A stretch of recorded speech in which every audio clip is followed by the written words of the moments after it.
Copa জেতার আনন্দে ভাসছে আর্জেন্টিনা, কিন্তু এর মধ্যেই এক মন্তব্যকে কেন্দ্র করে ইরানের সাথে বিবাদে জড়িয়ে পড়েছে দক্ষিণ আমেরিকার এই দেশটি। সাম্প্রতিক কোনো ইস্যুতে নয়, দীর্ঘ ৩০ বছর আগেকার এক হামলার ঘটনায় ইরানকে দায়ী করছে আর্জেন্টিনা। ১৯৯৪ সালে আর্জেন্টিনার বুয়েন্স আয়ার্স শহরে ইহুদিদের সাংস্কৃতিক কেন্দ্র আমিয়া ভবনে এক ভয়াবহ বোমা হামলায় ৮৫ জনেরও বেশি নিহত ও ৩০০ জনেরও বেশি আহত হয়।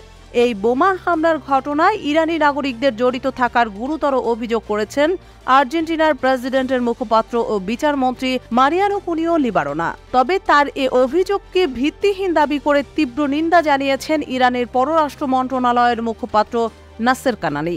কোনো ধরনের সাক্ষ্য প্রমাণাদি ছাড়া ইরানকে এই অপরাধে জড়িত থাকার অভিযোগটিকে ভালোভাবে দেখছেন না নেটিজেনরা। গত রবিবার বুয়েন্স আয়ার্সের আমিয়া ভবনে ওই সন্ত্রাসী হামলার ৩০তম বার্ষিকী পালিত উপলক্ষে এক বিবৃতিতে কানানি এ নিন্দা জানান।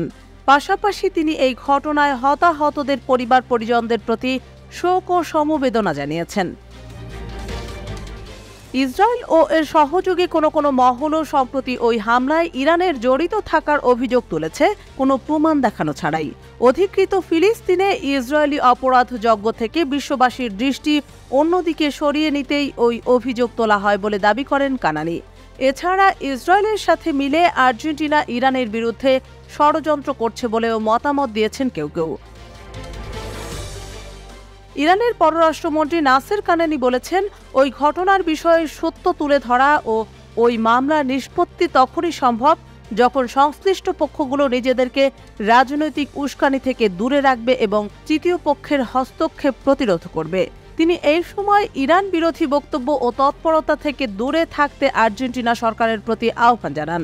পাশাপাশি আর্জেন্টিনার জাতীয় স্বার্থ ও তেহরান বুয়েন্স আয়ার্স সম্পর্ককে ইসরায়েল মার্কিনের সাজানো নাটকের মঞ্চে জলাঞ্জলি না দেওয়ার পরামর্শ দেন।